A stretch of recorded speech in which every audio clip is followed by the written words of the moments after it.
ഈശോ മിശിഹായ്ക്കും സ്തുതിയായിരിക്കട്ടെ. എൻ്റെ പേര് ഫാദർ മാത്യു ഏലന്താനം. ഞാൻ ക്ലരീഷ്യൻ സഭാംഗമാണ്. ഇപ്പോൾ ബാംഗ്ലൂരിൽ നോഷറ്റ് ഹൗസിൽ ശുശ്രൂഷ ചെയ്യുന്നു. ഏതാണ്ട് 31 വർഷം ഞാൻ ആന്ധ്രാപ്രദേശിൽ ജോലി ചെയ്തിരുന്നു. അതിനുശേഷം 6 വർഷം ബാംഗ്ലൂരിൽ ജോലി ചെയ്യുന്നു. ഞാൻ ഉടമ്പടി എടുക്കുവാൻ കാരണം, ആദ്യം ഉടമ്പടി എടുക്കുന്നത് 2023 ജൂലൈ മാസം 13-ാം തീയതിയാണ്. അതിന് മുൻപ് 2019 എനിക്കൊരു മോട്ടോർ സൈക്കിൾ ആക്സിഡൻ്റ് ഉണ്ടാവുകയും എൻ്റെ വലതുകാല് 3 സ്ഥലത്ത് ഒടിയുകയും അതിനുശേഷം അത് സെപ്റ്റിക് ആവുകയും ഡോക്ടർ പറഞ്ഞു കാല് ആംപിറ്റ്യൂട്ട് ചെയ്യണം, മുറിച്ച് കളയണമെന്ന് പറഞ്ഞു. ആ സമയത്ത് 38 ദിവസം ഞാൻ ഹോസ്പിറ്റലിലായിരുന്നു. ആ സമയത്ത് ജോസഫ് അച്ഛൻ്റെ ധ്യാനത്തിൽ കൂടുകയും യൂട്യൂബിലെ കൂടുകയും അതിനുശേഷം ഈ സാക്ഷ്യങ്ങളെല്ലാം കേൾക്കുകയും ചെയ്യുമായിരുന്നു. അപ്പോൾ ഞാനൊരു പ്രാർത്ഥനയായിട്ട് മാതാവിനോട് പറയാമായിരുന്നു, മാതാവേ എൻ്റെ കാല് മുറിച്ച് മാറ്റാൻ അങ്ങ് അനുവദിക്കരുത് എന്ന്. എൻ്റെ പ്രാർത്ഥന മാതാവ് കേട്ടു. അതിനുശേഷം എനിക്ക് ഇവിടെ വന്ന് വരണമെന്നുണ്ടായിരുന്നു, പക്ഷേ എനിക്ക് സാധിച്ചില്ല. അതിനുശേഷം 2023 ജൂൺ മാസം 5-ാം തീയതി എനിക്ക് ഭയങ്കരമായിട്ട് വയറുവേദന ഉണ്ടാവുകയും ബാംഗ്ലൂർ സെൻറ്റ് ജോൺസ് മെഡിക്കൽ കോളേജിൽ 20 ദിവസം അഡ്മിറ്റ് ആവുകയും ചെയ്തു. വയറുവേദന കുറഞ്ഞു കഴിഞ്ഞപ്പോൾ എൻ്റെ ഹീമോഗ്ലോബിൻ വളരെ താഴെയാവുകയും 6.4 വരെ ആവുകയും ചെയ്തു. അപ്പോൾ ഡോക്ടേഴ്സ് പെട്ടെന്ന് ബ്ലഡ് ട്രാൻസ്ഫ്യൂഷൻ നൽകുകയും അതിനുശേഷം ഡോക്ടർ പറഞ്ഞു 6 വരികയാണെങ്കിൽ കോമയിലേക്ക് പോകാനുള്ള സാധ്യതയുണ്ട്, അതുകൊണ്ട് വളരെ ജാഗ്രതയായിരിക്കണമെന്നും. അതിനുശേഷം എല്ലാ ടെസ്റ്റുകളും അവർ ചെയ്തെങ്കിലും എന്തുകൊണ്ടാണ് എൻ്റെ ഹീമോഗ്ലോബിൻ കുറഞ്ഞു പോകുന്നതെന്ന് മനസ്സിലാക്കാൻ സാധിക്കുന്നില്ല. എല്ലാ ടെസ്റ്റുകളും ചെയ്തു, എല്ലാം നോർമൽ. അതിനുശേഷം 20 ദിവസം കഴിഞ്ഞ് ഡോക്ടർ എന്നെ ഡിസ്ചാർജ് ചെയ്തിട്ട് പറഞ്ഞു 2 ദിവസം കഴിഞ്ഞ് വരിക, നമുക്ക് ബോൺ മാറോ ചെയ്ത് നോക്കാം. അതിലൂടെ ഈ റെഡ് ബ്ലഡ് സെൽസ് എങ്ങനെ നശിക്കുന്നു എന്ന് കണ്ടുപിടിക്കാൻ സാധിക്കുമായിരിക്കാം. ഒരു പക്ഷേ ക്യാൻസറിൻ്റെ എന്തെങ്കിലും ആരംഭം ഉണ്ടായിരിക്കാം എന്നാണ് ഡോക്ടർ അപ്പോൾ പറയാനിടയായത്. ആ 2 ദിവസം കഴിഞ്ഞിട്ട് ഇപ്പോൾ ഡോക്ടർ പറഞ്ഞു 2 ദിവസം കൂടെ നിങ്ങൾ വെയിറ്റ് ചെയ്യുക. അപ്പോഴും എല്ലാ ദിവസവും 2 പോയിൻ്റ് വെച്ച് കുറഞ്ഞുകൊണ്ടിരിക്കുകയാണ് ഹീമോഗ്ലോബിൻ. അതിനുശേഷം ഞാൻ ചെല്ലേണ്ട ദിവസം വന്നു കഴിഞ്ഞപ്പോഴേക്കും എൻ്റെ അമ്മയ്ക്ക് അസുഖമാവുകയും ഞാൻ പെട്ടെന്ന് വീട്ടിൽ പോവുകയും ചെയ്തു. വീട്ടിൽ ചെന്ന് ജൂലൈ 3-ാം തീയതി എൻ്റെ അമ്മ മരിക്കുകയും അതിനുശേഷം ഒരു സെക്കൻഡ് ഒപ്പീനിയൻസിന് വേണ്ടി കോട്ടയം കാരിതാസ് ഹോസ്പിറ്റലിൽ ഞാൻ അഡ്മിറ്റ് ആവുകയും 5 ദിവസം അവിടെ കിടക്കുകയും അപ്പോൾ ഡോക്ടേഴ്സ് പറഞ്ഞു എന്തുകൊണ്ടാണെന്നുള്ള കാരണം ഞങ്ങൾ കണ്ടുപിടിക്കാം എന്ന് പറയുകയുണ്ടായി. പക്ഷേ 5-ാം ദിവസം ഡോക്ടർ പറയുകയാണ് എല്ലാം നോർമലാണ്, എവിടെയും ഈ ബ്ലഡ് ലീക്ക് ആവുന്നതായിട്ടൊന്നും കാണുന്നില്ല, അതുകൊണ്ട് എന്താണ് കാരണമെന്ന് ഞങ്ങൾക്ക് മനസ്സിലാക്കാൻ സാധിക്കുന്നില്ല, അതുകൊണ്ട് ബാംഗ്ലൂർ തിരിച്ചു പോകുമ്പോൾ അവിടെ വെച്ച് ഉടൻ തന്നെ ബോൺ മാറോ ചെയ്യുക എന്ന് അദ്ദേഹം നിർദ്ദേശിക്കുകയും ചെയ്തു. അതിനുശേഷം ഞാൻ ഡിസ്ചാർജായി വീട്ടിലേക്ക് പോരുന്ന വഴിക്ക് എൻ്റെ അനിയൻ ജോസ് ചോദിച്ചു, അച്ഛന് എൻ്റെ കൂടെ നാളെ കൃപാസനത്തിൽ വരാൻ സാധിക്കുമോ എന്ന്. എനിക്ക് കാര്യമായിട്ടുള്ള വിശ്വാസമൊന്നുമില്ലായിരുന്നു. കാരണം എന്താണെന്ന് ചോദിച്ചു കഴിഞ്ഞാൽ കൃപാസനത്തെപ്പറ്റി പലപ്പോഴും നെഗറ്റീവായിട്ട് ഞാൻ കേട്ടിട്ടുണ്ടായിരുന്നു. ഇതൊരു ഫ്രോഡാണ്. അതുപോലെ തന്നെ പലരും പറയുമായിരുന്നു അവിടെ നടക്കുന്നതെല്ലാം ഈ സാക്ഷ്യങ്ങളും എല്ലാം ഫ്രോഡാണ്, വെറുതെ പറയുന്നതാണ് എന്ന്. പക്ഷേ അനിയൻ ചോദിച്ചു കഴിഞ്ഞപ്പോൾ ഞാൻ ഒരു മടിയും കൂടാതെ പറഞ്ഞു ഞാൻ പോരാമെന്ന്. അങ്ങനെ ജൂലൈ മാസം 13-ാം തീയതി ഞാൻ ഇവിടെ വരികയും ഞാൻ ഉടമ്പടി എടുക്കുകയും ചെയ്തു. ഉടമ്പടി എടുക്കുന്നതിന് മുൻപ് 1-ാം നിലയിലെ റൂമിലേക്ക് പോകുമ്പോഴേക്കും എൻ്റെ മനസ്സിലുണ്ടായിരുന്ന ഒരു ഡൗട്ട് എന്താണെന്ന് ചോദിച്ചു കഴിഞ്ഞാൽ ഇതായിരുന്നു, ഈ ഉടമ്പടി എടുക്കുന്നത് ദൈവവും മനുഷ്യനും തമ്മിലാണ്. പിന്നെ എന്തുകൊണ്ടാണ് ഈ മരിയൻ ഉടമ്പടി എന്ന് പറയുന്നത് അത് എനിക്കൊരു വലിയ ഡൗട്ടായിരുന്നു, ഒരു സംശയമായിരുന്നു. കാരണം സ്ക്രിപ്ചറലായിട്ട് നോക്കിയാലും അബ്രാഹവും ദൈവമായിട്ടും ഇസ്ഹാഖും ദൈവമായിട്ടും യാക്കോബും ദൈവമായിട്ടും അതുപോലെ തന്നെ മോസസും ദൈവമായിട്ടുമാണ് ഉടമ്പടി എടുത്തിരിക്കുന്നത്. പിന്നെ എന്തുകൊണ്ടാണ് മരിയൻ ഉടമ്പടി എന്ന് പറയുന്നത്? അതുകൊണ്ട് ആ ഹോളിൽ പോയി ഞാൻ ഇരിക്കുമ്പോൾ അച്ഛൻ്റെ ആദ്യത്തെ ടോക്കിൽ പറയുകയാണ്, നിങ്ങൾ വിചാരിക്കുമായിരിക്കും എന്തുകൊണ്ടാണ് മരിയൻ ഉടമ്പടി എന്ന് പറയുന്നതെന്ന്. നിങ്ങൾ മാതാവുമായിട്ടല്ല ഉടമ്പടി നടത്തുന്നത്, നിങ്ങൾ ദൈവവുമായിട്ടാണ് ഉടമ്പടി നടത്തുന്നത്. മാതാവ് നിങ്ങൾക്ക് വേണ്ടി മധ്യസ്ഥം വഹിക്കുക മാത്രമാണ് ചെയ്യുന്നത്. അതുകൊണ്ട് ദൈവവുമായിട്ടുള്ള ഒരു ഉടമ്പടിയാണ് നിങ്ങൾ നടത്താൻ പോകുന്നതെന്ന്. ഇത് കേട്ടപ്പോൾ എൻ്റെ സംശയങ്ങളെല്ലാം ആ നിമിഷത്തിൽ മാറുകയും അപ്പോൾ മുതൽ എനിക്ക് ഉള്ളുരുകി പ്രാർത്ഥിക്കുവാനുള്ള ഒരു അനുഗ്രഹം ദൈവം നൽകുകയും ചെയ്തു. അന്ന് ഉടമ്പടി എടുത്തതിന് ശേഷം നേരെ വീട്ടിൽ പോയി പിറ്റേ ദിവസം രാവിലെ ഇൻ്റർസിറ്റി എക്സ്പ്രസ്സിന് ഞാൻ ബാംഗ്ലൂർക്ക് പോയി. അപ്പോൾ ഇവിടെ ഉടമ്പടി എടുക്കാൻ വന്ന ദിവസവും അതുപോലെ തന്നെ ബാംഗ്ലൂർക്ക് പോയ ദിവസം 2 ദിവസം മാത്രം ഞാൻ ബ്ലഡ് ടെസ്റ്റ് ചെയ്തില്ല.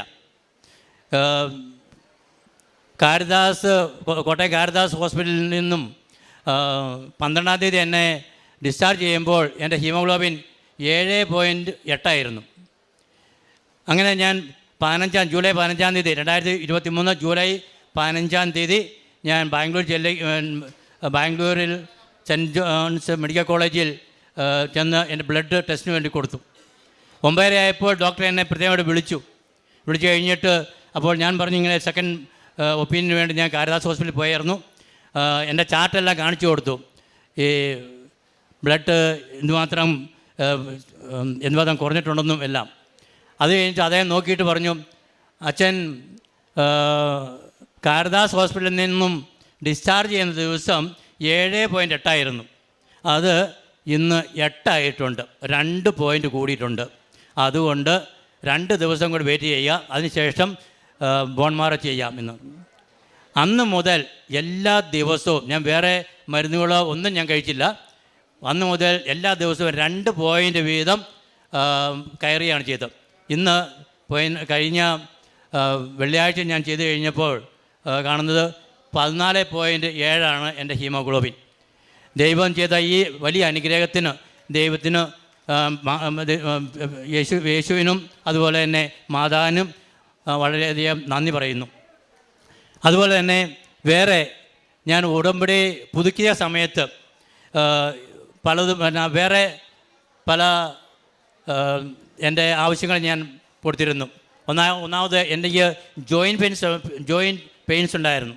എൻ്റെ എല്ലാ ജോയിൻറ്റ്സും വളരെ പെയിനായിരുന്നു. അപ്പോൾ ഈ തൈലവും അതുപോലെ തന്നെ ഉപ്പും ഉപയോഗിച്ചതുകൊണ്ട് ആ വേദന എല്ലാം മാറിക്കിട്ടി. അതുപോലെ തന്നെ എനിക്ക് ഷുഗർ എന്ന് പറഞ്ഞു കഴിഞ്ഞാൽ 17 വർഷമായിട്ട് ഷുഗർ. അപ്പോൾ 525 ആയിരുന്നു. അപ്പോൾ ഏതാണ്ട് കോമയിലേക്ക് പോകാനുള്ള സാധ്യത ഉണ്ടായിരുന്ന ആ സമയത്തും 3 പ്രാവശ്യം ഇൻസുലിൻ എടുക്കുമെങ്കിലും എന്ന് പറഞ്ഞാൽ രാവിലെയും ഉച്ചയ്ക്കും 15 യൂണിറ്റും വൈകുന്നേരം 10 യൂണിറ്റും എടുത്താലും അത് 260 280 വന്ന് നിൽക്കുമായിരുന്നു, ഒട്ടും കുറയുന്നില്ലായിരുന്നു. എന്നാൽ ഈ തൈലം ഉപയോഗിക്കുകയും ഉപ്പ് ഉപയോഗിക്കാൻ തുടങ്ങിയപ്പോൾ തൊട്ട് ഞാൻ ഈ ഇൻസുലിൻ ഉപയോഗിക്കുന്നത് ഇപ്പോൾ രാവിലെ 15 വൈകുന്നേരം 15 ഉള്ളൂ. പക്ഷേ അത് എൻ്റെ ഷുഗർ 113 കുറഞ്ഞു. മാതാവും ഈശോയും ചെയ്ത വലിയ ഈ അത്ഭുതത്തിന് ഞാൻ നന്ദി പറയുന്നു. അതുപോലെ തന്നെ എനിക്കുണ്ടായിരുന്ന ഈ ഗ്യാസ്ട്രിക് പ്രോബ്ലംസ് ഉണ്ടായിരുന്നു. അത് പൂർണ്ണമായിട്ട് മാറ്റി തന്നു ഈ തൈലവും ഉപ്പും ഉപയോഗത്തിലൂടെ. അതുപോലെ തന്നെ പൈൽസും അതുപോലെ തന്നെ അൾസറും ഉണ്ടായിരുന്നു. ഇത് പൂർണ്ണമായിട്ടും ഞാൻ വേറെ മരുന്നൊന്നും ഉപയോഗിച്ചില്ല, പൂർണ്ണമായിട്ടും എനിക്ക് മാറ്റിത്തരികയുണ്ടായി. ഇനി എൻ്റെ ഞാൻ നടത്തിയ ഓരോ കാരുണ്യ പ്രവർത്തികളെ പറ്റി പറയുകയാണെങ്കിൽ, ബാംഗ്ലൂരിൽ വെച്ച് എല്ലാ ആഴ്ചയിലും ഒരു പ്രാവശ്യമെങ്കിലും അവിടെ mentally retarded and physically handicapped ചിൽഡ്രനുണ്ട്. അവരുടെ അടുത്ത് പോവുകയും അവരെ ഫീഡിങ് ചെയ്യുകയും അവർക്ക് ഭക്ഷണം കഴിക്കാൻ സാധിക്കുകയില്ല. അപ്പോൾ നേരെ അവരുടെ വായിൽ നമ്മൾ സ്പൂണുകൾ വെച്ച് കൊടുക്കണം. അങ്ങനെ നടത്തി കൊടുക്കുകയും അതിലൂടെ അവരെ കാണുമ്പോൾ എനിക്ക് തോന്നുന്ന ഒരേ ഒരു അനുഭവം എന്താണെന്ന് ചോദിച്ചാൽ ഈശോയെ കാണുന്ന പോലെ എനിക്ക് തോന്നുന്നത്. ഒരു ദിവസം ഒരു കുട്ടി, ഞാൻ കൊടുത്തുകൊണ്ടിരുന്ന ആ കുട്ടി എന്തുകൊണ്ടോ വെള്ളം വേണമെന്ന് പറഞ്ഞു. ഗ്ലാസ് വെള്ളം കുടിച്ചു കഴിഞ്ഞ് പകുതി കുടിച്ചതിന് ശേഷം നേരെ എൻ്റെ മുഖത്തേക്ക് അങ്ങ് ഒഴിച്ചു. പക്ഷേ എനിക്കൊരു ബുദ്ധിമുട്ടും തോന്നിയില്ല. ഞാൻ അപ്പോഴേ എൻ്റെ ഓർമ്മ വന്നത് ഉണ്ണീശോ ചെയ്യുന്ന പ്രവൃത്തിയായിട്ട് എനിക്ക് തോന്നി. അത് ആ കുട്ടിയുടെ മുഖത്തേക്ക് നോക്കിയപ്പോൾ ഞാൻ ഒന്ന് പുഞ്ചിരിച്ച് കഴിഞ്ഞപ്പോഴും ആ കുഞ്ഞിൻ്റെ വലത്തുകരവും സൈഡ് മുഴുവൻ പാരലൈസ്ഡാണ്. അതുപോലെ തന്നെ ഇടത് കൈ മാത്രമേ ഉള്ളൂ. അപ്പോൾ ആ കുട്ടി എൻ്റെ മുഖത്തേക്ക് നോക്കിയിട്ട് നേരെ മുഖം കുനിച്ചിരുന്നു. അതിനുശേഷം ആ കുട്ടി എപ്പോൾ ചെന്ന് കഴിഞ്ഞാലും പിന്നീട് ഒരിക്കലും ഞാൻ ചെന്ന് കഴിഞ്ഞാൽ അന്നേരം പറയും എനിക്ക് ചോറ് തരണം എന്ന് പറഞ്ഞുകൊണ്ട് പറയാൻ സാധിക്കുകയില്ല, എന്നാലും കാണിച്ചു കഴിഞ്ഞ് എന്നെക്കുറിച്ച് മേടിപ്പിക്കായിരുന്നു. അതുപോലെ തന്നെ ഈ ആകാശപ്പറവുകളുടെ സെൻറ്ററിൽ പോവുകയും അവരെ വിസിറ്റ് ചെയ്യുകയും അവരുമായി കുറച്ച് സമയം ചിലവഴിക്കുകയെല്ലാം ചെയ്യാറുണ്ട്. അതുപോലെ തന്നെ ഓൾഡ് ഏജ് ഹോമിൽ പോയി അവരുമായി സംസാരിക്കുകയും അവരുടെ ആ ബുദ്ധിമുട്ടുകളെല്ലാം കേൾക്കുകയും അവരെ സമാധാനിപ്പിക്കുകയും ഒക്കെ ചെയ്യാറുണ്ട്. ഇങ്ങനെ അതുപോലെ തന്നെ എൻ്റെ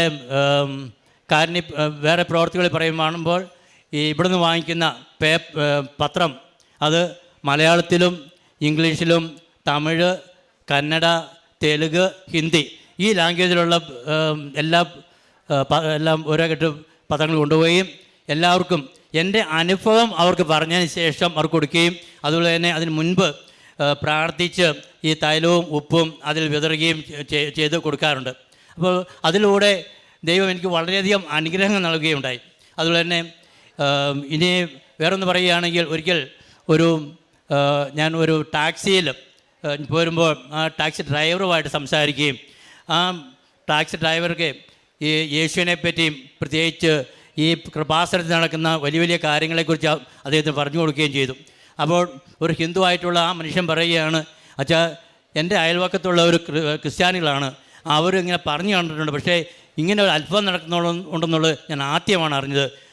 യേശു ആണ് ശരിയായിട്ടുള്ള നിജമായിട്ടുള്ള രക്ഷകൻ എന്ന് ആ മനുഷ്യൻ ഏറ്റവും അവസാനം പറയുകയുണ്ടായി. അതുപോലെ തന്നെ ഈ എൻ്റെ ആധ്യാത്മിക ജീവിതത്തിൽ വളരെയധികം അനുഗ്രഹങ്ങൾ ദൈവം നൽകി. പ്രത്യേകിച്ച് ഞാൻ 6 കാര്യങ്ങൾ എഴുതിയതിൽ ഒന്ന് പരിശുദ്ധാത്മാവോടെ നിറയ്ക്കണമെന്നും, രണ്ടാമത്തെ വിശുദ്ധിയിലും വിശ്വസ്തയിലും വളരാൻ തരണമെന്നും, ഇത് രണ്ടും വെച്ചതിന് ശേഷമാണ് എൻ്റെ ഹീമോഗ്ലോബിൻ നോർമലാക്കി തരണമെന്നും, ഷുഗർ, BP, കൊളസ്ട്രോൾ ഇതെല്ലാം നോർമലാക്കി തരണമെന്നും ഞാൻ എഴുതി വെച്ചത്. അപ്പോൾ ദൈവം എനിക്ക് ഇതിനു വേണ്ടി വളരെ അനുഗ്രഹം നൽകുകയും അതുപോലെ തന്നെ ഈ ഞാൻ വിശ്വബലി അർപ്പിക്കുമ്പോൾ ഭക്തിയോടുകൂടി അർപ്പിക്കുവാനുള്ള അനുഗ്രഹം ദൈവം എനിക്ക് നൽകി. അതുപോലെ തന്നെ ജപമാല നമ്മൾ ചെല്ലുമ്പോൾ അത് വളരെയധികം ഭക്തിയോടുകൂടി ധ്യാനിച്ച് ചെല്ലാനുള്ള അനുഗ്രഹം ദൈവം എനിക്ക് നൽകി. അതുപോലെ തന്നെ എൻ്റെ എല്ലാ 2 ആഴ്ചകളിലും ഞാൻ 2 ആഴ്ചയിലെങ്കിലും ഒരിക്കലെങ്കിലും ഞാൻ കുമ്പസാരിക്കുവാനും അതുപോലെ കൂടുതൽ ദൈവമായിട്ട് അടുക്കുവാനുള്ള അനുഗ്രഹം ദൈവം നൽകിയുണ്ടായി. ഇങ്ങനെ എൻ്റെ ആധ്യാത്മിക ജീവിതത്തിൽ അതുപോലെ തന്നെ ബൈബിൾ വായനയിലും എല്ലാ ദിവസവും ബൈബിൾ വായിക്കുക, ജപമാല ചെല്ലുക, അതിനുശേഷം മാത്രമേ ഞാൻ ഉറങ്ങുകയുള്ളൂ. അപ്പോൾ ആ വിധത്തിൽ എൻ്റെ ആധ്യാത്മിക ജീവിതത്തിൽ വളരെയധികം അനുഗ്രഹമാണ് ദൈവം എനിക്ക് നൽകിയിരിക്കുന്നത്. ഈ അനുഗ്രഹങ്ങളെല്ലാം നൽകിയ പരിശുദ്ധ അമ്മയ്ക്കും തിരുകുമാരനും കോടാനുകോടി നന്ദി അർപ്പിച്ചുകൊള്ളുന്നു. ഈശോമിശിഹായ്ക്ക് സ്തുതിയായിരിക്കട്ടെ. ഞാനിവിടെ നിൽക്കുന്നത് എൻ്റെ ജീവിതത്തിൽ പരിശുദ്ധ അമ്മയുടെ മധ്യസ്ഥം വഴി, കൃപാസന മാതാവിൻ്റെ മധ്യസ്ഥം വഴി ലഭിച്ച വലിയൊരു രോഗസൗഖ്യത്തിന് സാക്ഷ്യം നൽകുവാനായിട്ടാണ്. എൻ്റെ പേര് ഫാദർ തോമസ് കുളത്തിങ്കൽ.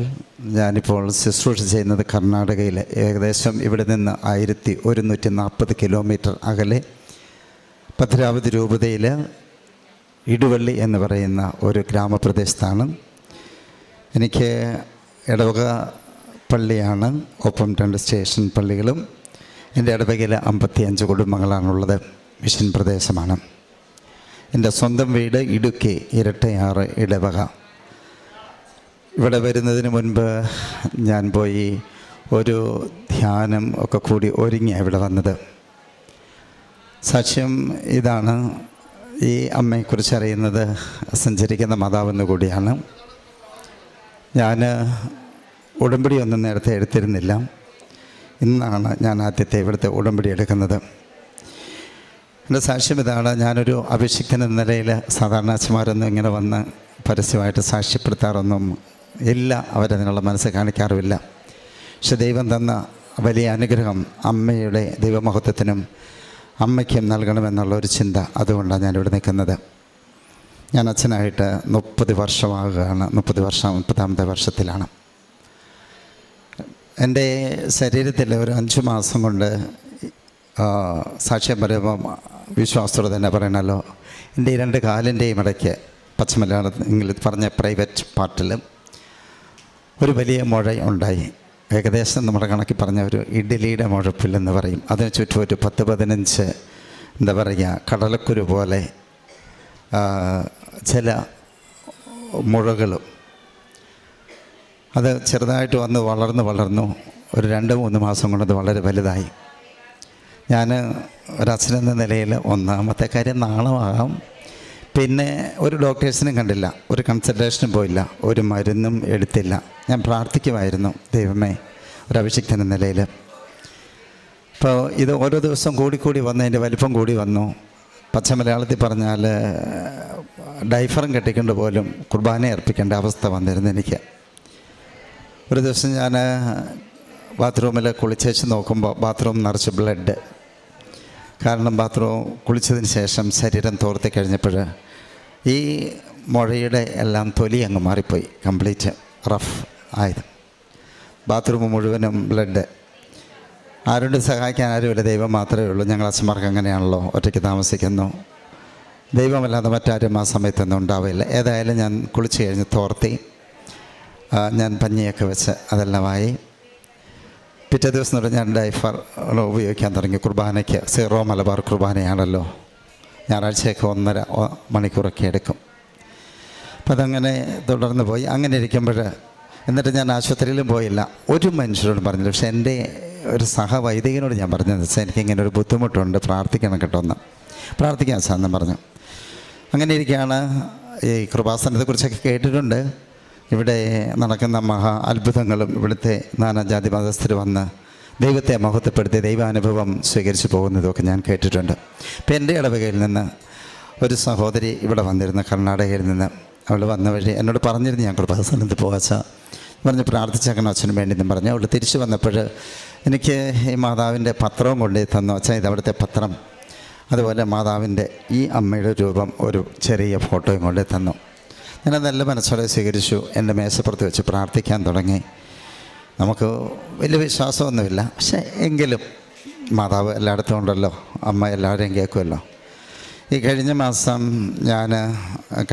ഏപ്രിൽ മാസം 9-ാം തീയതി എൻ്റെ അഭിമന്യ പിതാവിൻ്റെ മെത്രാൻ്റെ ചേട്ടൻ്റെ മകൻ്റെ കല്യാണമായിരുന്നു. നാട്ടിൽ പോയി അതൊക്കെ കൂടി തിരിച്ചു വന്നു. അപ്പം വേദനയ്ക്ക് അസഹനീയമായി. പിറ്റേ ദിവസം ഒരു ഡോക്ടറെ വിളിച്ചു. എനിക്ക് ഡോക്ടറെ വന്നൊന്ന് കാണണം. ഡോക്ടർ സ്ഥലത്തില്ലായിരുന്നു. അപ്പോൾ ഏതായാലും ഡോക്ടർ വന്നു കഴിയുമ്പം വ്യാഴാഴ്ച പോയി കാണാം എന്നൊക്കെയുള്ള ചിന്തയിൽ ഇരുന്നു. ബുധനാഴ്ച, അതായത് 14-ാം തീയതി ബുധനാഴ്ച ഞാൻ കിടക്കാൻ പോകുന്നതിന് ബൈബിൾ വായിച്ചു, ജപമാല ചൊല്ലി, വിശ്വാസ പ്രമാണം ചൊല്ലി. അമ്മയുടെ ഫോട്ടോ എൻ്റെ കട്ടിലിൻ്റെ അടുത്ത് ഞാൻ വെച്ചിട്ടുണ്ട്. അമ്മയോട് പറഞ്ഞ, അമ്മ മാതാവേ, ഞാനൊരു അഭിഷിക്തനാണ്, ഈ അവസ്ഥയിൽ നിന്നുകൊണ്ട് ഞാൻ എന്താ ചെയ്യേണ്ടേ? കുർബാന ചെല്ലണം, ആരോട് പറയും, എന്തു പറയും? രണ്ടും കൽപ്പിച്ച് ഞാൻ നാളെ പോവുക, ഡോക്ടറുടെ അടുത്ത് വരുന്നത് വരട്ടെ, ഡയഗ്നോസ് ചെയ്യാൻ പറയും, ചെയ്ത് കഴിഞ്ഞാൽ ബയോപ്സിക്ക് വിട്ട് കഴിയുമ്പോൾ എന്താണേലും വരുന്നത് വരട്ടെ. ഞാൻ പ്രാർത്ഥിച്ച് ഉറങ്ങാൻ കിടന്നു. പിറ്റേ ദിവസം ഞാൻ എല്ലാ ദിവസവും രാവിലെ 3:50 എഴുന്നേൽക്കുന്നൊരു മനുഷ്യനാണ്. ഫ്രഷായി ആരാധന നടത്തും, പ്രാർത്ഥിക്കാൻ പോകും. അപ്പം ഞാൻ എഴുന്നേറ്റ് ബാത്റൂമിൽ പോയി ഫ്രഷപ്പ് ആകുന്ന സമയത്ത് എൻ്റെ ശരീരത്തിലുണ്ടായിരുന്ന ഈ വലിയ മുഴ അവിടെ ഇല്ല. അതിന് ചുറ്റും ഉണ്ടായിരുന്ന ആ ഒരു 10ഓളം വരും ആ കടല വലിപ്പത്തിലുള്ള ആ മുഴകളും അവിടെയില്ല. അപ്പം ഞാൻ വലിയ സ്തബ്ധനായിപ്പോയി. എന്നിട്ട് ഞാൻ കുളിച്ച് കഴിഞ്ഞ് വന്നിട്ട് ഞാൻ വന്ന് പിന്നെ കട്ടിലിലൊക്കെ തപ്പി നോക്കി, അതായത് എവിടെയെങ്കിലും കിടപ്പുണ്ടോ, സംഗതികൾ എന്തെങ്കിലും പൊഴിഞ്ഞോ വീണോ ഒക്കെ എല്ലാവരും നോക്കി. ബെഡ്ഷീറ്റൊക്കെ എടുത്ത് കുടഞ്ഞ് നോക്കി, ഒന്നും അവിടെ കണ്ടില്ല. ഇപ്പോൾ ഞാൻ ഉറച്ചു വിശ്വസിക്കുന്നു, ഇപ്പോൾ ഞാൻ അന്നേരമാണ് അമ്മയോട് ഈ മാതാവിനോട് പറയുന്നത്, അമ്മ മാതാവേ, എന്നിട്ട് ഞാൻ വൈകിട്ട് പ്രാർത്ഥിച്ചു. ഈ മണിക്കൂറുകൾക്കുള്ളിൽ ഞാൻ കിടക്കുമ്പോൾ 10 മണിയായി, ഞാൻ ബാത്റൂമിൽ പോകുമ്പോൾ 3 അതിന് ആ ഷോർട്ട് ടൈമിനുള്ളിൽ അമ്മ എൻ്റെ പ്രാർത്ഥന കേട്ട് അവിടുത്തെ അഭിഷിക്തനായി എനിക്ക് ഈ വലിയ ഒരു രോഗസാധ്യത തന്നു. ഞാൻ ഒരു വൈദികൻ എന്ന നിലയിൽ പോയി അമ്മയുടെ അടുത്ത് പോയി, കൃപാസന മാതാവിൻ്റെ സ്ഥലത്ത് പോയി അമ്മയുടെ മഹത്വത്തിനായി ഞാൻ ഒരു പുരോഹിതൻ എന്ന നിലയിൽ സാക്ഷ്യം കൊടുക്കും എന്ന് ഞാൻ അമ്മയുടെ അവിടെ വെച്ച് വാക്ക് കൊടുത്തു. അപ്പോൾ എനിക്കിപ്പോൾ സൗഖ്യം കിട്ടിയിട്ട് ഏറെക്കുറെ 2 മാസം ആകുന്നു. നടക്കാനൊക്കെ ഭയങ്കര ബുദ്ധിമുട്ടായിരുന്നു. ഈശോയുടെ അനുഗ്രഹത്താൽ അമ്മയുടെ മാധ്യസ്ഥാൽ ഇപ്പോൾ എനിക്ക് ഒരു പ്രശ്നവും ഇല്ല. ഞാൻ ഈ രോഗം വന്നിട്ട് ഒരു ഗുളികയും എടുത്തിട്ടില്ല, ആരിൽ അമ്മയിൽ മാത്രം ആശ്രയിച്ചു. ഇപ്പം സർവശക്തനായ ദൈവത്തിന് നന്ദി പറയുന്നതോടൊപ്പം ഒരു വെളിപ്പാട് അകലെ നിന്ന് നമ്മയൊക്കെ നോക്കുന്ന അമ്മ, ഇത്രേ ഈശോ പറഞ്ഞല്ലോ, അവൻ പറയുന്നത് ചെയ്യുക. അവൻ പറഞ്ഞത് ചെയ്തപ്പോൾ കാനായിൽ വലിയ അത്ഭുതം, വെള്ളം വീഞ്ഞായി മാറി, അല്ലേ? നമ്മുടെയൊക്കെ ജീവിതത്തിൽ ഈ ഒരുപാട് കുറവുകൾ വരും. അപ്പം മാതാവിൻ്റെ മധ്യസ്ഥയിൽ അമ്മയെ തിരുവല്ല അവൻ പറയുന്നത് ചെയ്യുക. അവൻ പറയുന്നത് കാര്യം എന്താണെന്നാണ് ഏറ്റവും സ്നേഹമുള്ള നമ്മുടെ ജോസഫ് അച്ഛൻ്റെ യൂട്യൂബ് സന്ദേശത്തിലൂടെയും ധ്യാനത്തിലൂടെയും ഒക്കെ ഓരോ ദിവസവും നമ്മൾ കേട്ടുകൊണ്ടിരിക്കുന്നത്. സ്നേഹിക്കാൻ, കരുണ കാണിക്കാൻ, മനുഷ്യത്വത്തോട് ജീവിക്കാൻ, മനുഷ്യനായി ജീവിക്കാൻ, സമാധാനത്തിൽ ജീവിക്കാൻ, ദൈവത്തിൻ്റെ മകളാണ് നമ്മളെന്നുള്ള ബോധ്യം നമ്മൾ വിശ്വസിക്കുന്ന ദൈവത്തിൻ്റെ പ്രത്യേകത ഏതാണല്ലോ, ആ ഹൃദയത്തിൽ എല്ലാവർക്കും സ്ഥാനമുണ്ട്, ജാതമതിഭേദമന്യേ. കാരണം ഇപ്പോൾ ഞാൻ ഇന്നലെ വൈകിട്ട് ഇവിടെ വരുന്ന കുറേ നേരം പ്രാർത്ഥിച്ചു. ഇന്നിപ്പോൾ ഉടമ്പടി, 1ാമത്തെ ഉടമ്പടി അവിടെ പോയപ്പോൾ ഞാൻ കണ്ടു, അവിടെ വന്നിരിക്കുന്നതിൽ ഒരുപാട് അക്രൈസ്തവരായ സഹോദരങ്ങളെ കണ്ടു, ആണ് പെണ്ണടക്കം. ഉറപ്പുണ്ട് എനിക്ക് ഇവിടെ വന്നു പോകുന്ന അക്രൈസ്തവരായ മനുഷ്യരിലേക്ക് മാതാവ് അവിടുത്തെ മാധ്യസ്ഥം വഴി നിങ്ങൾക്ക് ഒരുപാട് അനുഗ്രഹം തരും. കാരണം നിങ്ങൾ വിശ്വസിച്ച് തന്നെ ഇവിടെ വരുന്നത്. ഞങ്ങൾ ക്രൈസ്തവർ ഇവിടെ വരുന്നത് ഞങ്ങൾക്ക് ഓൾറെഡി ഒരു അടിസ്ഥാനമുണ്ടല്ലോ, അതിൽ നിന്നുകൊണ്ടാണ്. പക്ഷെ ഉറച്ചു വിശ്വസിച്ചോ ഈ അമ്മയുടെ മാധ്യസ്ഥ ഇവിടെ വന്നു പോകുന്ന ഒരു മക്കളെയും, പ്രത്യേകിച്ച് അക്രൈസ്തവരായ ഒരു മക്കളെയും വെറും കോയോടെ പറഞ്ഞു വിടാൻ അമ്മ ഈശോയെ അവിടുത്തെ മകനെ അനുവദിക്കില്ല എന്നുള്ളത് ഉറപ്പ്.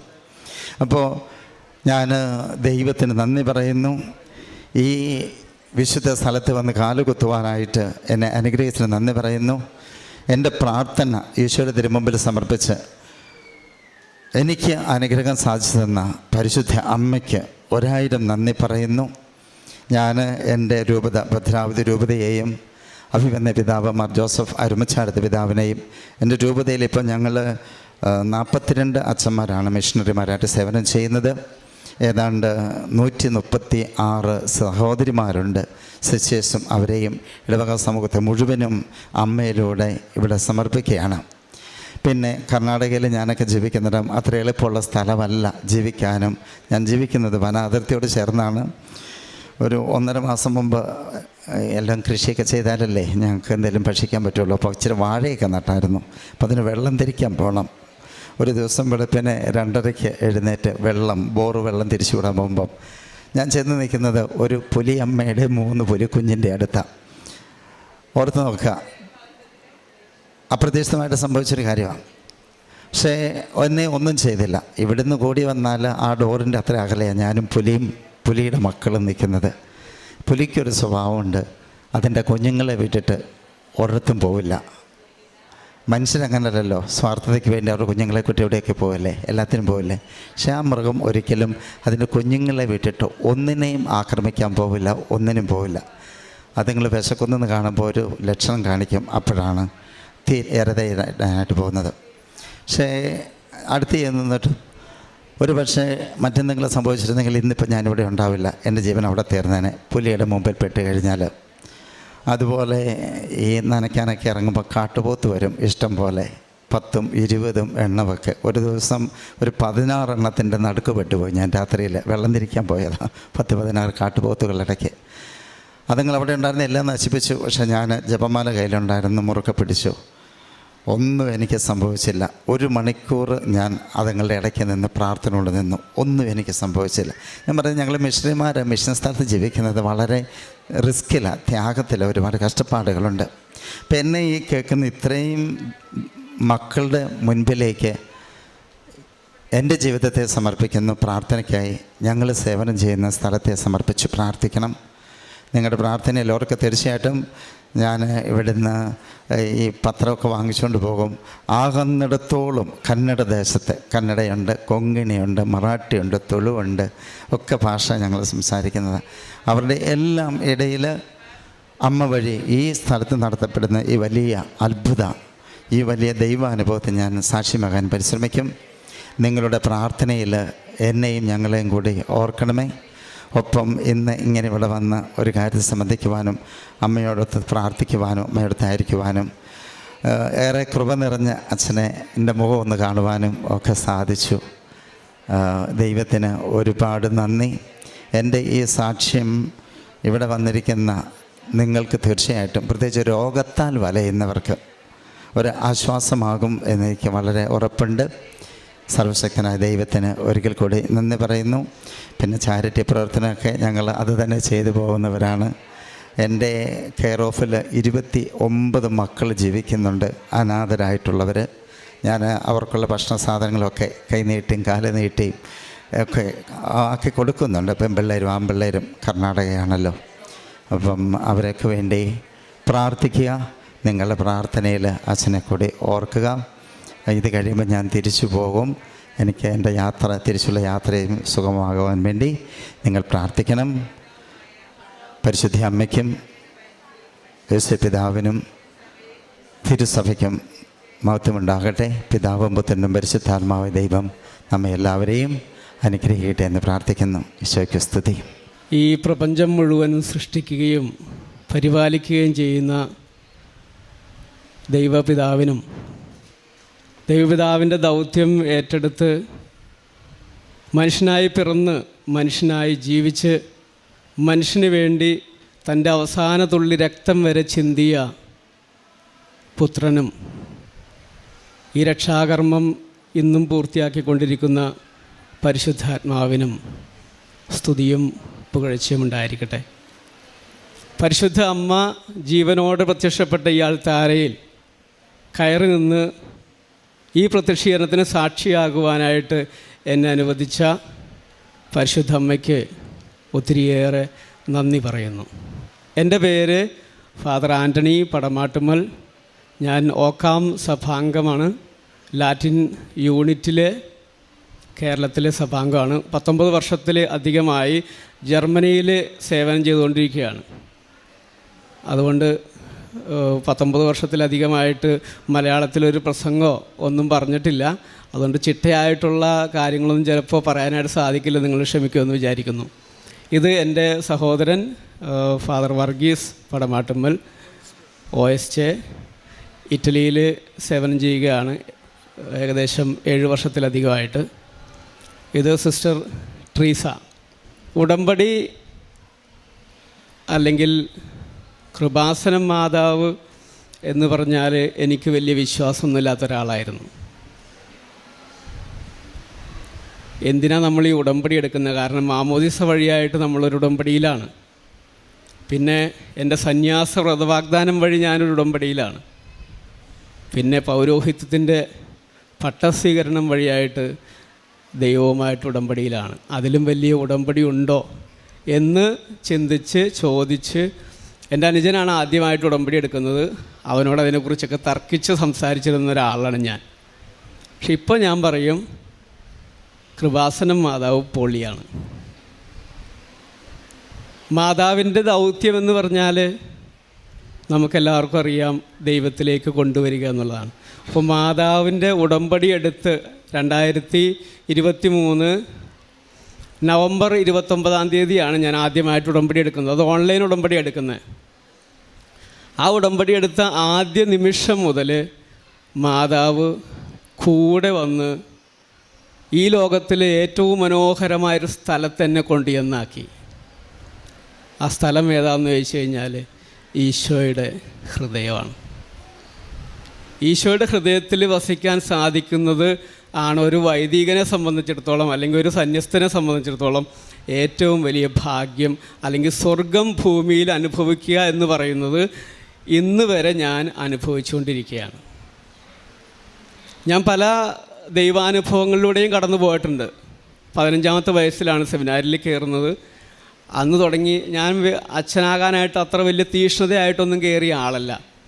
പക്ഷേ സുവിശേഷത്തിൽ പറയുന്ന പോലെ നിങ്ങളല്ല ഞാനാണ് നിങ്ങൾ തിരഞ്ഞെടുത്തതെന്ന് എന്ന വാക്യം കൃത്യമായിട്ട് എൻ്റെ ജീവിതത്തിൽ, എൻ്റെ ദൈവവിളി ജീവിതത്തിൽ അനുവർത്തിക്കപ്പെട്ടതാണ്. ഓരോ കാലഘട്ടത്തിലും തിരിച്ച് ഞാൻ പോകണമെന്ന് ആലോചിച്ചപ്പോഴെല്ലാം ഈശോ സ്പർശിക്കുന്നൊരനുഭവം എൻ്റെ ജീവിതത്തിലുണ്ടായിട്ടുണ്ട്, പല ആവർത്തികൾ. അപ്പോൾ ദൈവാനുഭവങ്ങൾ വേറെ സമയങ്ങളിലുണ്ടായിട്ടുണ്ട്. പക്ഷേ ഉടമ്പടിയിലൂടെ ലഭിച്ച അനുഭവം എന്ന് പറഞ്ഞാൽ ഇതിനെല്ലാം അതുക്കും മേലെ, അതിൻ്റെ ഒരു എഫക്റ്റ് എന്ന് പറഞ്ഞാൽ പറഞ്ഞ് അറിയിക്കാനായിട്ട് സാധിക്കില്ല. ഞാനീ പറയുന്നതെല്ലാം നമ്മുടെ വാക്കുകളിൽ കൊണ്ട് വിവരിക്കാനാവാത്തൊരനുഭവമാണ് ഈ പരിശുദ്ധ അമ്മ വഴി, കൃപാസനം വഴിയായിട്ട്. ഞാൻ പറയും, ഈ കാലഘട്ടത്തിൽ ദൈവം നൽകിയിരിക്കുന്ന ഏറ്റവും എഫക്റ്റീവായിട്ടുള്ള ദൈവത്തിൻ്റെ സ്നേഹത്തെക്കുറിച്ചറിയാൻ, ദൈവത്തിൻ്റെ രക്ഷയിലേക്ക് കടന്നു വരാനായിട്ട് ഏറ്റവും എഫക്റ്റീവായിട്ടുള്ള ദൈവികമായ പദ്ധതിയാണ് ഉടമ്പടി. മറ്റ് ധ്യാന കേന്ദ്രങ്ങളിലെയോ അല്ലെങ്കിൽ മറ്റ് പ്രാർത്ഥനാ സെൻറ്ററുകളെയോ ഒന്നും ഞാൻ ചെറുതാക്കി കാണുകയല്ല. പക്ഷേ എൻ്റെ ദൈവ അനുഭവത്തിൽ നിന്ന് എനിക്ക് ഉറച്ച ബോധ്യത്തോടെ പറയാൻ സാധിക്കും, ഈ കൃപാസനം മാതാവ് അല്ലെങ്കിൽ കൃപാസനത്തിലെ പ്രത്യക്ഷീകരണം ദൈവത്തിൻ്റെ കയ്യൊപ്പ് ചാർത്തിയതാണ്. ഞാൻ ഉടമ്പടി എടുക്കാനുണ്ടായ സാഹചര്യം എന്ന് പറയുന്നത്, ഞാൻ പറഞ്ഞല്ലോ 19 വർഷമായിട്ട് ജർമ്മനിയിലാണ്. അപ്പോൾ നന്മ ചെയ്യുക എന്നുള്ളതാണ് ഒരു വൈദികനെ സംബന്ധിച്ചിടത്തോളം ഏറ്റവും പ്രധാനപ്പെട്ട കർമ്മങ്ങളിലൊന്ന്. അപ്പോൾ നന്മ ചെയ്യാൻ വേണ്ടിയിട്ട് എനിക്കൊരു ഓപ്പർച്യൂണിറ്റി കിട്ടി. അതായത് ജർമ്മനിയിലേക്ക് നേഴ്സിങ്ങിന് കുട്ടികളെ കൊണ്ടുപോകാനായിട്ടുള്ളൊരു അവസരം കിട്ടി. ഒരു ഹോസ്പിറ്റലായിട്ടുള്ളൊരു ടൈപ്പ്.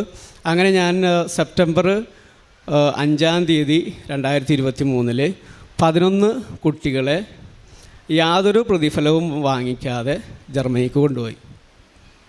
അപ്പോൾ അവർ B2 ഒന്നും പാസ്സാകാതെ, ലാംഗ്വേജ് ക്വാളിഫിക്കേഷൻ ഒന്നും ഇല്ലാതെയാണ് കൊണ്ടുപോയത്. ഞാൻ അവരോട് പറഞ്ഞ് എല്ലാം സെറ്റ് ചെയ്തൊക്കെ കൊണ്ടുപോയതാണ്. അപ്പോൾ ഈ ഒരു പ്രോജക്റ്റിനോടനുബന്ധിച്ച് അവരവിടെ വന്നു കഴിഞ്ഞപ്പോൾ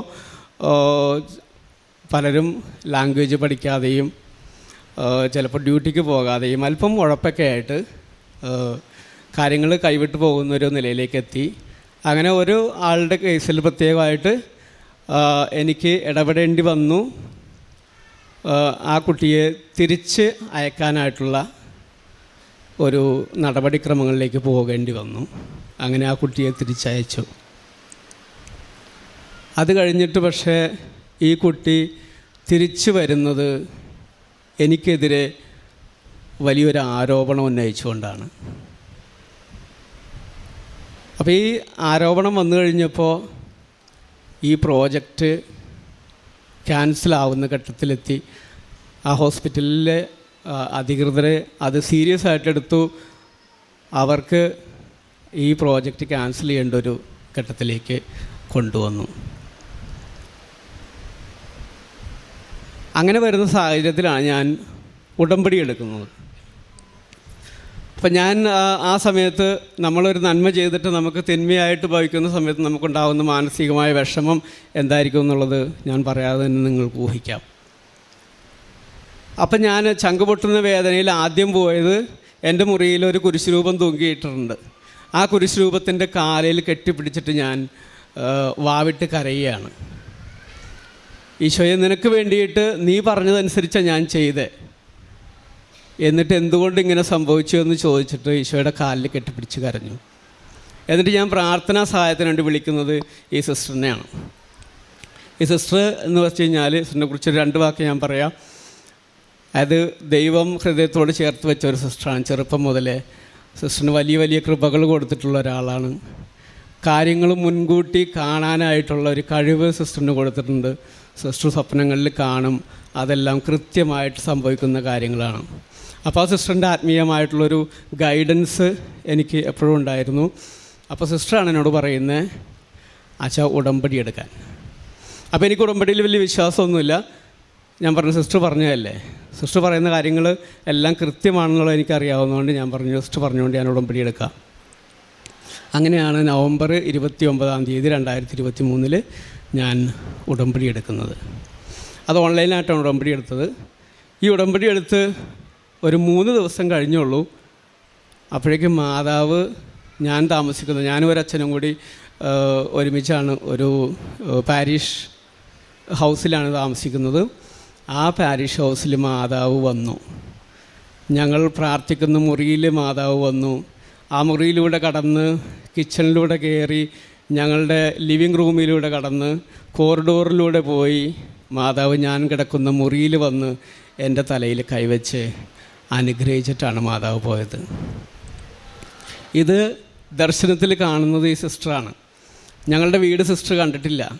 ഈ വീടിൻ്റെ എല്ലാ മുക്കും മൂലയും സിസ്റ്റർ എന്നോട് വിവരിക്കുകയാണ്, ഇതാണ് മാതാവ് കടന്നു വന്ന സ്ഥലമെന്ന്.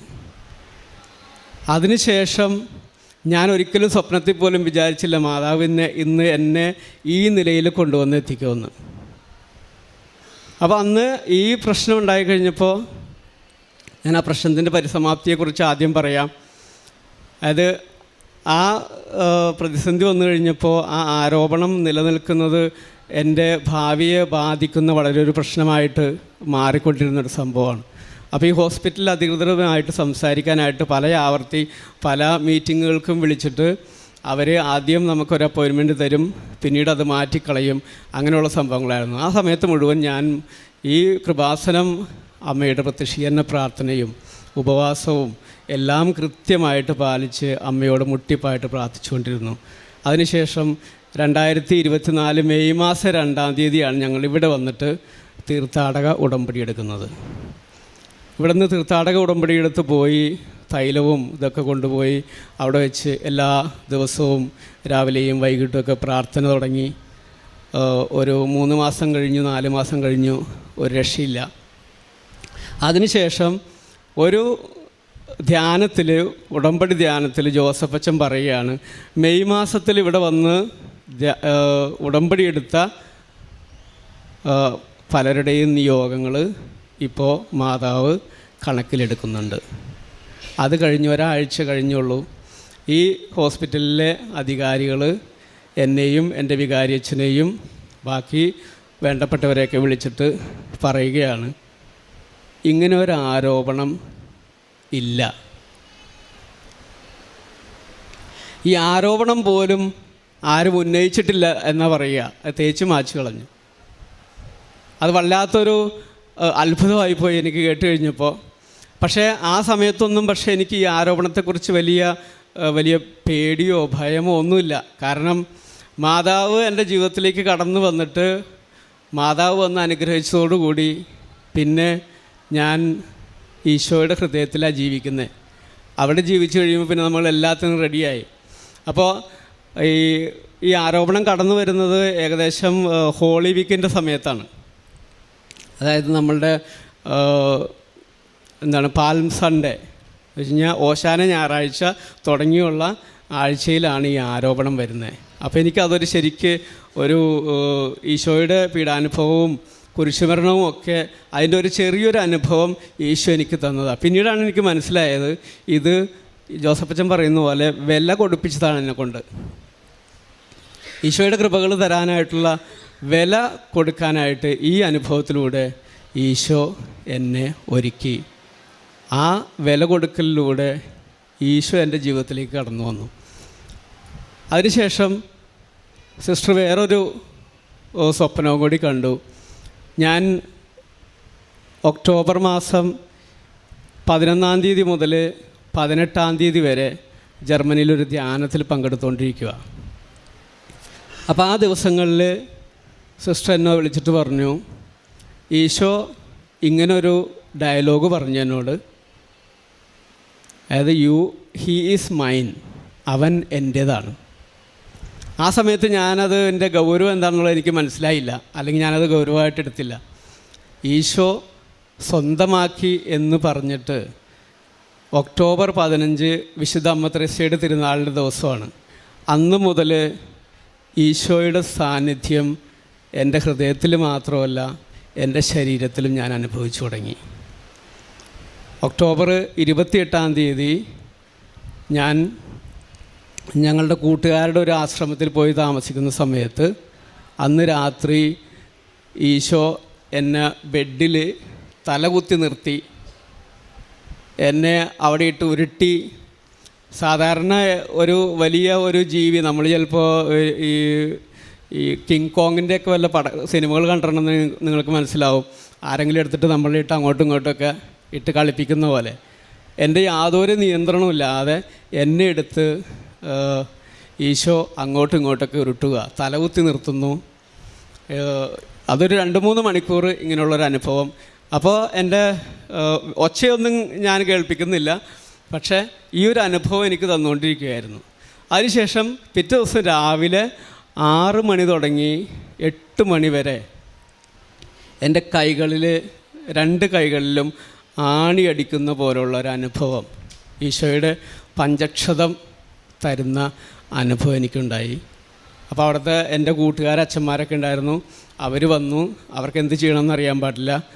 അവർ ഉടനെ കുറച്ച് കഴിഞ്ഞപ്പോൾ അവർ പറഞ്ഞു, ഞങ്ങൾ ഹോസ്പിറ്റലിൽ വിളിക്കട്ടെ, ആംബുലൻസ് വിളിക്കാം, എന്നിട്ട് അച്ഛനെ കൊണ്ടുപോകാം. കാരണം ഞാൻ ഈ ആണിയടിക്കുന്ന അനുഭവം ഉണ്ടായിട്ട് വാവിട്ട് കരയുകയാണ്. അപ്പോൾ എന്താ ചെയ്യേണ്ടതെന്ന് അറിയാൻ പാടില്ല. യാതൊരു കൺട്രോളും ഇല്ലാതെ ഇങ്ങനെയുള്ള ആക്ഷൻസ് കാണിച്ചുകൊണ്ടിരിക്കുക. ഈശോ കുരിശിൽ ആണിയടിക്കപ്പെട്ടപ്പോൾ എന്തൊക്കെ ആക്ഷൻസാണോ ഉണ്ടായത് അതെല്ലാം എൻ്റെ ശരീരത്തിൽ സംഭവിച്ചുകൊണ്ടിരിക്കുകയാണ്. അപ്പോൾ അവിടെ നിന്ന് ആംബുലൻസ് വിളിച്ചു. ഡോക്ടർ വന്നപ്പോൾ ഞാൻ വിചാരിച്ചു ഏതായാലും ഈ കൃപാസനത്തെക്കുറിച്ചോ അല്ലെങ്കിൽ ദൈവത്തിൻ്റെ ഇടപെടലിനെക്കുറിച്ചോ ഈ ജർമ്മൻകാർക്ക് വലിയ പിടുത്തമൊന്നുമില്ല, അവർക്ക് വലിയ വിശ്വാസമൊന്നുമില്ല. അപ്പോൾ അവരോട് സുവിശേഷം പറയാനുള്ളൊരു അവസരമാണെന്ന് കണ്ടിട്ട് ഞാൻ പറഞ്ഞു വിളിച്ചോളാൻ പറഞ്ഞു. അങ്ങനെ അവർ വന്നു കഴിഞ്ഞപ്പോൾ ഞാൻ പറഞ്ഞു, ഇത് വേറെ കുഴപ്പമൊന്നുമില്ല, എനിക്ക് ഇങ്ങനെയാണ്, ഈ അനുഭവമാണ് എനിക്കുണ്ടാകുന്നത് എന്നവരോട് പറഞ്ഞു. അപ്പോൾ അവരൊന്ന് ചിരിച്ചു, അവർക്കത് വിശ്വസിക്കാൻ പറ്റില്ല.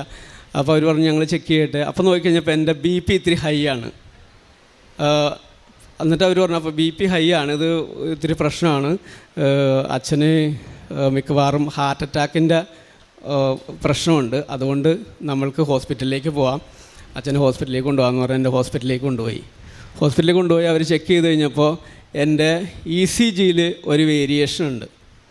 അപ്പോൾ അവർ ഉടനെ വിധി എഴുതി, ഇത് ഹാർട്ട് അറ്റാക്കാണ്, അച്ഛൻ ഒരു 20 മിനിറ്റ് പോലും ജീവിച്ചിരിക്കില്ല, ഞങ്ങൾക്ക് ഉടനെ തന്നെ ആൻജിയോഗ്രാം ചെയ്യണം. അപ്പോൾ ഞാൻ പറഞ്ഞു അതിൻ്റെ ഒന്നും ആവശ്യമില്ല, കാരണം എനിക്ക് എന്താണ് അനുഭവം എന്നുള്ളത് എനിക്കറിയാം.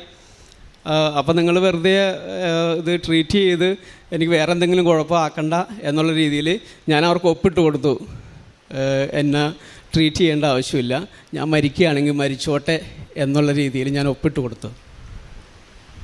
അത് കഴിഞ്ഞപ്പോൾ സിസ്റ്റർ ആ സമയത്ത് എന്നെ വിളിച്ചായിരുന്നു. അപ്പോൾ സിസ്റ്റർ പറഞ്ഞു ചിലപ്പോൾ ഈശോ കാണിക്കണമായിരിക്കും, അച്ഛൻ എന്താണ് അവർ ട്രീറ്റ് ചെയ്യണമെങ്കിൽ ട്രീറ്റ് ചെയ്യട്ടെ, ആൻജിയോഗ്രാം ചെയ്യാനായിട്ട് സമ്മതിച്ചോളാൻ പറഞ്ഞു. അങ്ങനെ ഞാൻ അവരോട് സമ്മതിച്ചു. അവർ ആൻജിയോഗ്രാം ചെയ്തു കഴിഞ്ഞപ്പോൾ അവർ പറഞ്ഞത് അച്ഛന് തീർച്ചയായിട്ടും അച്ഛൻ്റെ ഹാർട്ടിന് ബ്ലോക്ക് ഉണ്ട്, എല്ലാ ലക്ഷണങ്ങളും കാണിക്കുന്നതാണ്. പക്ഷെ ഇത് ചെയ്തു കഴിഞ്ഞപ്പോൾ അവർ പറയുക യാതൊരു കുഴപ്പമില്ല. അപ്പോൾ ദൈവം എൻ്റെ ജീവിതത്തിൽ കൃത്യമായിട്ട് ജീവിക്കുന്ന ദൈവമാണെന്ന് കാണിച്ചു തരുന്ന ഒരു അനുഭവത്തിലേക്കാണ് ഈ ഉടമ്പടി വഴിയായിട്ട് എന്നെ കൊണ്ടുചെന്നെത്തിച്ചത്. ചെറുതും വലുതുമായിട്ടുള്ള ഒത്തിരി അനുഭവങ്ങൾ, ഭൗതികമായിട്ടുള്ള അനുഭവങ്ങൾ എൻ്റെ ജീവിതത്തിലുണ്ട്. പക്ഷെ അതൊന്നും നിങ്ങളോട് പങ്കുവയ്ക്കാനായിട്ട് ഞാൻ ഈ വേദിയിൽ ആഗ്രഹിക്കുന്നില്ല. കാരണം നിത്യതയിലേക്കാണ് നമ്മളെ ഈ ഉടമ്പടിയിലൂടെ ദൈവം വിളിച്ചിരിക്കുന്നതെന്ന് ജോസഫ് അച്ഛൻ്റെ ഉടമ്പടി ധ്യാനങ്ങളിൽ എപ്പോഴും പറയാറുണ്ട്. അതുതന്നെയാണ് ദൈവം ആരാണെന്ന് എന്നെ കൃത്യമായിട്ട് ബോധ്യപ്പെടുത്തി തന്ന ഉടമ്പടിയാണ് ഇന്ന് ഞാൻ ജീവിച്ചു കൊണ്ടിരിക്കുന്നത്. ഈ വലിയൊരു അനുഭവം എൻ്റെ ജീവിതത്തിലേക്ക് തന്ന പരിശുദ്ധ അമ്മയ്ക്കും തിരുക്കുമാരനും ദൈവപിതാവിനും പരിശുദ്ധാത്മാവിനും കോടാനുകോടി നന്ദി പറഞ്ഞുകൊണ്ട് ഞാൻ എൻ്റെ സാക്ഷ്യം അവസാനിപ്പിക്കുന്നു. കാരുണ്യപ്രവർത്തികൾ അച്ഛന്മാരെപ്പോഴും കാരുണ്യപ്രവർത്തികൾ ചെയ്യുന്നവരാണ്, അത് പ്രത്യേകിച്ച് പറയേണ്ട ആവശ്യമില്ല. എന്നാലും ഞാനൊരു 200 കുട്ടികളെ പഠിപ്പിക്കാനായിട്ട് 10 വർഷമായിട്ട് 200 കുട്ടികളെ ഞാൻ പഠിപ്പിക്കുന്നുണ്ട്, ഇപ്പോഴും പഠിപ്പിച്ചുകൊണ്ടിരിക്കുന്നുണ്ട്. അവർക്ക് പഠിക്കാനുള്ള സഹായം ചെയ്യുന്നുണ്ട്. അതുപോലെ ഒരു 21 പേരെ ഞാൻ ജർമ്മനിയിലേക്ക് കൊണ്ടുപോയിട്ടുണ്ട്, അവരുടെ കയ്യിൽ നിന്ന് യാതൊന്നും വാങ്ങിക്കാതെ. ഇപ്പോഴും ഒത്തിരി പേരെ സാമ്പത്തികമായിട്ട് സഹായിക്കുന്നുണ്ട്. അതെല്ലാം ദൈവം തരുന്ന കൃപയുടെ മേൽ ചെയ്യുന്നതാണ്, എൻ്റെ മെറിറ്റല്ല. അവരെ സഹായിക്കാനായിട്ട് ഒത്തിരി ജനറസ് ആയിട്ടുള്ള ആളുകൾ ജർമ്മനിയിൽ നിന്ന് അവർ കൈയച്ച് സഹായിക്കുന്നതുകൊണ്ട് ചെയ്യാൻ സാധിക്കുന്നതാണ്. അതുപോലെ ഈ കൃപാസന മാതാവ് നൽകിയ കൃപകൾക്ക് നന്ദി പറഞ്ഞുകൊണ്ട് ഞങ്ങൾ രണ്ടുപേരും ഈ കഴിഞ്ഞ മെയ് മാസത്തിൽ ഒരു പാട്ട് ഇവിടെ കൃപാസനം ചാനലിലൂടെ റിലീസ് ചെയ്തിട്ടുണ്ട്, കൃപയുടെ നിറകുടമേ എന്ന് പറഞ്ഞുകൊണ്ട്. ഞങ്ങൾ വലിയ പാട്ടുകാരൊന്നുമല്ല, പക്ഷേ കൃപാസന അമ്മയോടുള്ള നന്ദി സൂചകമായിട്ട് സമർപ്പിച്ചതാണ്. അത്യപൂർവ ദൈവാനുഭവങ്ങൾ ഇനി നിങ്ങൾക്കും സ്വന്തം. ഈ യൂട്യൂബ് ചാനൽ ഇതുവരെ സബ്സ്ക്രൈബ് ചെയ്തിട്ടില്ലെങ്കിൽ ഇപ്പോൾ തന്നെ സബ്സ്ക്രൈബ് ചെയ്യുക. ഈ വീഡിയോ ഇപ്പോൾ തന്നെ നിങ്ങളുടെ സുഹൃത്തുക്കൾക്ക് ഷെയർ ചെയ്തുകൊണ്ട് കർത്താവിൻ്റെ പ്രേക്ഷിതരാകുക.